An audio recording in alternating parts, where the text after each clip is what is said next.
Yang makruh dikerjakan saat berwudu. Di antara perbuatan yang hukumnya makruh atau kurang disuka ketika melakukan wudu antara lain: 1. Wudu sambil berbicara. Para ulama memakruhkan wudu bila dilakukan sambil berbicara kecuali memang ada keperluan yang penting dan mendesak. Mazhab Hanafi dan Syafi'i menyebutkan bahwa termasuk mustahab adalah meninggalkan percakapan ketika sedang berwudu. Dan mazhab Maliki dan Hanbali tegas menyebutkan bahwa makruh hukumnya bila bercakap-cakap sambil berwudu. Nomor 1. Memberi salam dan menjawabnya. Para ulama berbeda pendapat bila dalam kasus memberi salam atau menjawabnya yang dilakukan ketika seseorang sedang berwudu. Sebagian ulama berpendapat bahwa bercakap-cakap berbeda dengan memberi atau menjawab salam. Orang yang sedang berwudu tetap disunahkan untuk memberi atau menjawab salam. Dasarnya adalah praktek yang dilakukan oleh Rasul. Anna Umma Hani'in radhiyallahu anha salamat ala nabi wa huwa yaghtasil فقال من هذه قلت أم هانئ بنت أبي طالب قال مرحبا بأم هانئ. Bahwa Ummu Hani radhiyallahu anha memberi salam kepada Rasul yang sedang mandi. Beliau bertanya, siapakah anda? Aku Ummu Hani menjawab, saya Ummu Hani bintu Abi Thalib. Beliau sallallahu alaihi wasallam menjawab, selamat datang wahai Ummu Hani. Hadis riwayat Bukhari dan Muslim.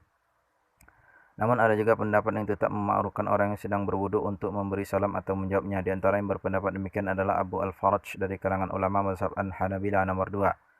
Membasuh leher. Umumnya para ulama berfatwa bahwa termasuk perkara yang makruh untuk dikerjakan oleh orang yang sedang berwudu adalah membasuh leher.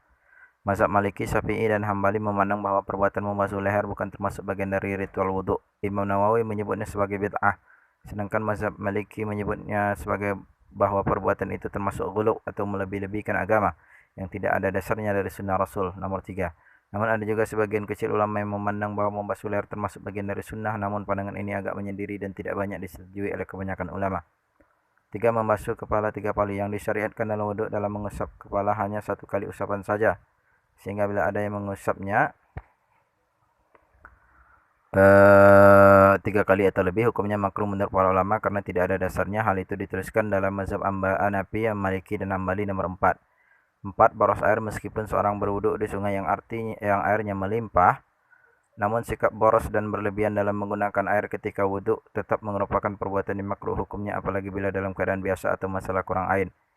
Hadis Rasul, anna Rasulullah sallallahu alaihi wasallam marra bi Sa'din wa huwa yatawadda'a faqala ma hadha as-sarafu faqala afil wudu'i israfun faqala na'am wa in kunta ala naharin jarin. Rasulullah berjalan melewati Sa'id yang sedang berwudu dan menegurnya, kenapa kamu boros memakai air? Sa'ad balik bertanya, apakah untuk wudu pun tidak boleh boros? Beliau menjawab, iya, tidak boleh boros meskipun kamu berwudu di sungai mengalir. Hadis riwayat Ibnu Majah. Hadis yang sahih menyebutkan bahwa Rasul berwudu tidak lebih dari 1 sa' air, yaitu lebih kurang 660 liter. Karena Rasulullah sallallahu alaihi wasallam yatawaddau bil muddi wa yaghtasilu bis sa'i ila 5 amdadin. Dari Anas, beliau berkata bahwa Rasul berwudu dengan 1 mud air dan mandi dengan 1 sa' hingga 5 mud air. Hadis riwayat Bukhari Muslim. 5. Wudu di tempat yang tidak suci. Di antara perbuatan yang hukumnya makruh untuk dikerjakan pada saat berwudu adalah berwudu di tempat yang tidak suci. Sebab tujuan wudu adalah bersuci, maka makruh hukumnya berwudu tidak di tempat yang tidak suci. Para ulama dari 4 mazhab sepakat memakruhkan wudu di tempat yang tidak suci atau bernajis. Oleh karena itulah kita sering menyaksikan bahwa tempat wudu dibuatkan terpisah dari WC atau tempat buang air. Anda mengeringkan bekas air wudu makruhkah? Tidak. Para ulama sebenarnya berbeda pendapat tentang hukum mengeringkan bekas air wudu. Sebagian memakruhkan, namun sebagian malah menganggapnya sunnah. Makruh. Mereka yang berpendapat hukumnya makruh untuk mengeringkan bekas air sisa wudu berujar bahwa nanti dari kiamat umat Nabi dikenali dari bekas air wudunya, sebagaimana hadis riwayat Bukhari dan Muslim.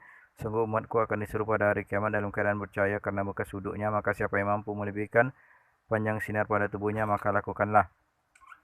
Oleh karena itu dalam pandangan mereka bekas sisa air wudu hukumnya makruh bila cepat-cepat dikeringkan. Di antara para ulama yang memakruhkannya adalah mazhab Syafi'i dan Hambali.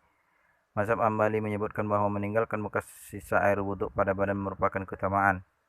Sunnah. Sebaliknya mazhab Hanafi memandang bahwa menyeka atau mengeringkan bekas sisa air wudu hukumnya sunnah. Dasarnya karena Rasulullah pernah melakukannya. In an-nabiy tawadda'a thumma qalaba hubbatan kanat alaihi famasa biha wajhahu. Bahwa Nabi berwudu kemudian beliau membalik jubahnya dan mengusapnya pada wajahnya. Hadis riwayat Ibnu Majah. Selain dalil fi'liyah yang dilakukan langsung oleh Rasul, di atas mereka yang mendukung pendapat ini juga memandang bahwa mengusap bekas air wudu itu seperti menghilangkan dosa. Sebab di hadis yang lain disebutkan bahwa wudu itu merontokkan dosa. Logikanya, sisa bekas air wudhu itu dianggap mengandung dosa sehingga harus segera dibersihkan. Dalilnya sebagai berikut. Apabila seorang hamba yang muslim atau mukmin itu berwudhu di mana sewaktu ia membasuh mukanya, maka keluarlah semua dosa yang dilihat dengan kedua matanya dari mukanya bersama-sama dengan air itu atau bersama-sama dengan tetesan air yang terakhir. Jika ia membasuh kedua tangannya, maka keluarlah semua dosa yang diperbuat oleh kedua tangannya itu bersama-sama dengan air itu atau bersama-sama dengan tetesan air terakhir. Dan jika ia membasuh kedua kakinya, maka keluarlah semua dosa yang diperbuat oleh kedua kakinya itu bersama dengan air itu atau bersama-sama dengan tetesan air yang terakhir, sehingga ia benar-benar bersih dari semua dosa. Hadis riwayat Muslim. Perhatikan lagi sabda Rasul berikut ini. Maka kamu sekalian, aku tunjukkan sesuatu yang mana dengan sesuatu itu Allah akan menghapus dosa kalian, dan dengan sesuatu itu pula Allah akan mengangkat derajat kalian. Para sahabat menjawab, iya wahai Rasulullah. Nabi bersabda, yaitu menyempurnakan wudhu atas hal-hal yang tidak disukai, memperbanyak langkah-langkah ke masjid, dan menantikan salat sehabis salat. Maka itulah yang dinamakan ar-ribat, mengikatkan diri dalam ketaatan. Hadis riwayat Muslim. Kesimpulan, lalu kita pakai yang mana dari dua pendapat di atas? Begitu biasanya pertanyaan selanjutnya. Biasanya saya akan menjawab dengan sederhana, silakan pakai pendapat yang mana saja yang cenderung untuk memakainya, toh semua pendapat itu sama didasari dengan dalil.